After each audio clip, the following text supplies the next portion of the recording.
Hi guys, this is Nazar with Provident Real Estate here in Eastville, California. I'm super excited to be able to bring this video to you and hopefully you find value in it.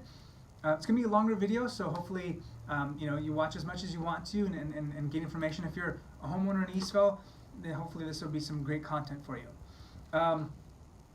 So you'll get this piece in the mail that looks kind of like this in the next couple of days. And so when you get it, I wanted to be able to kind of walk you through it.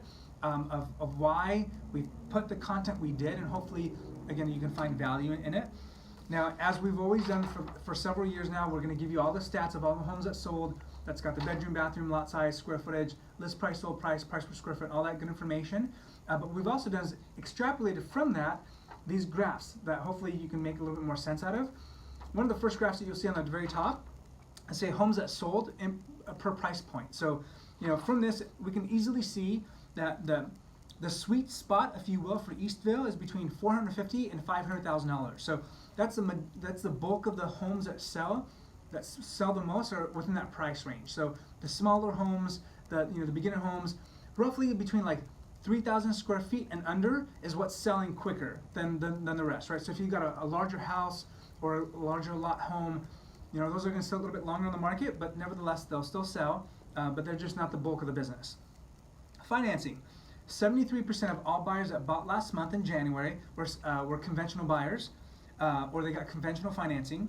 17% were cash buyers, and 10% were VA and FHA buyers.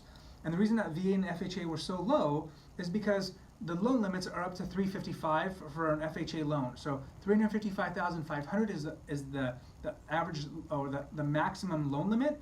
And of course, when you're selling properties for $400,000 or more, it's just not feasible. So FHA and VA financing, or at least FHA financing, is not available in our marketplace for the most part, unless someone's putting a very large down payment. And so that makes sense. The thing that concerns me is that our cash buyers are down to 17%, and usually they're in the 25 to 30%. So which is still healthy though, which I think is good. If that number goes under 5%, that's going to concern me, but I don't think it will for the most part. And I'll show you another graph right now of why I don't think that's going to go away. Sales type. 73% of all homes that sold last month were standard sales, 13% were new construction, 6% were bank owned, and 8% were short sales. So both short sales and bank owned, which are basically your distressed market, represent 14% of all homes that sold in Eastville last month.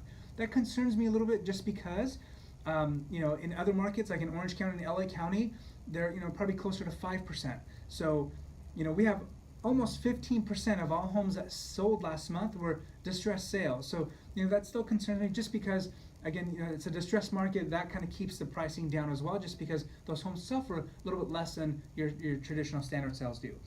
Now, what number is also deceiving on here says that 13% of all homes sold last month were new construction. That number is actually a lot higher than 13%, and the only reason that we don't have it captured here is because majority of the home builders like Standard Pacific and William Lyon and so forth and Lennar do not put their listings on the multiple listing service. They'll sell the homes out of the multiple listing service, and because of that, we don't have those numbers.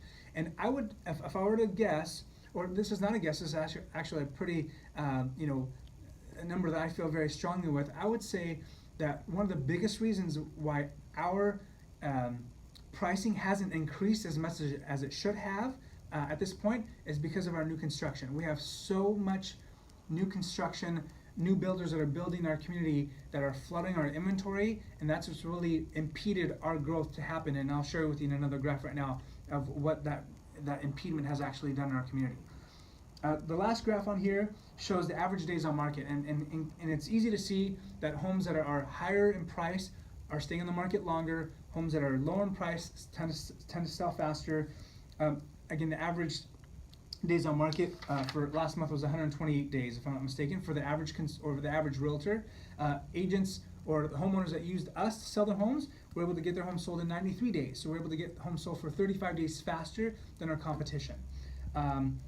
Other agents or other homeowners that used other agents to get their homes sold for 97% of list price. We're able to sell our homes last month for 98% of list price. So we're able to sell our homes for 1% more, which is on the average of $5,000 more. So we're able to net our clients around $5,000 more than our competition was. On the back of the postcard that you get, or the brochure, there's a couple things I want to draw your attention to. One is these graphs right here on the side. And what this is basically a 10-year span of the median price home in 3 counties. I did Riverside County, Orange County, and LA County. And what's the craziest thing from this graph, you guys, is that both Orange County and LA County, their median price has rebounded to the high, or the peak of 2005. So within a 10-year period, they have rebounded their pricing to the same level as it was back in 2005 when the market was almost at its peak, okay? But look at Riverside County, where we're in. Our pricing for Riverside County is still a $100,000 difference between our peak of 2005 and where we are today. So, and again, I believe that the biggest attributing factor to that is the new construction that we have here in Orange County, or here in Riverside County, that other areas don't have. And again, that's the biggest challenge there, is that our numbers are still suppressed because of the flood of inventory. You go to Orange County, LA County, homes are selling within 2 to 3 weeks maximum. Here, again, our averages are 3 to 4 months long, maybe even 5 months long, and that's because of the new construction that we have. A couple of other things to take into consideration.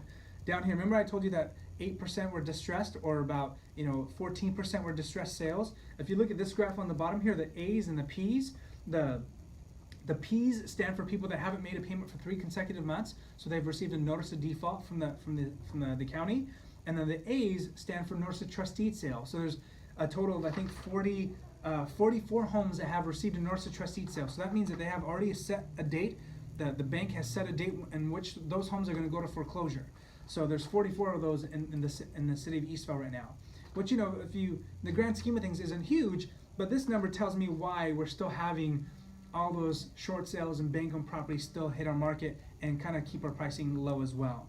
On the other graph here, which I thought was kind of an interesting graph for you guys to see, all the blue, which is good, represents people that own their property and live in their home. All the red that you'll see on here are all the homes that people have bought as an investment property. Now, if you look really close, you can see that there's a lot of people that have bought homes, investors. I'd say there's probably, out of the 16,000 homes in Eastvale, I would say on the average of probably 2,500 of those 16,000 homes are homeowners that have bought as an investment, or the people that have bought as an investment properties. Now, there's probably a little bit of a shadow inventory, and what I mean by that is that there's probably homeowners that have bought a property, claimed it as owner-occupied, but they had no intentions of living there. They've bought a home and they've kept it, they've rented it out. But these are people that have actually bought a house and have acknowledged from the very beginning, hey, I'm buying this home as an investment. I'm an investor, I have no intentions of living there. So, but still, if you look at that, you can still see that there's still a lot of homes that are rentals in our community. And obviously, if you live in Eastvale like I do, you can tell all the homeowners or all the homes that are in your street alone that are probably owned by investors that are being rented out currently. One of the last things is as of yesterday, there's 155 homes available for sale in Eastvale. So again, if you look at the amount of days on market, there's 89 days on market with the current list, and the majority of the listings in our community right now are between $500,000 and $600,000. So that's not the sweet spot of what actually is selling, but that's the sweet spot of how many homes, or what the people are listing homes for, is between that price range. Anyway, one of our featured listings is a house on Ellis Park. That is a beautiful home that is turnkey. That's priced at $520,000. It's a 3,000 square foot home almost. It's got 5 bedrooms and 4 baths. Oh boy, that's incorrect. Anyway, if you have any questions, or if you guys have had any thoughts on selling your home, please reach out to us. You can reach me directly on my cell phone at area code 951-444-8020. Or you can send me an email at Nazar at providentrealestate.com, or go to our website at providentrealestate.com, and you can reach me that way as well. Hopefully this information that we send out on a regular basis is useful to you guys. And please, if you're going to list your house, please hire the local expert like me to get your home sold. A lot of these agents that are out of the area, they might be friends of yours, or they might be referral that you get from someone else, but they don't know our marketplace. They don't do the marketing that we do to get your home sold for top dollar. And sometimes they even list your home in the wrong city. And so, just be careful of that. And again, once again, this is Nazar with Provident Real Estate. I'm excited to be able to be a part of the community, and I wish you a wonderful day. Take care.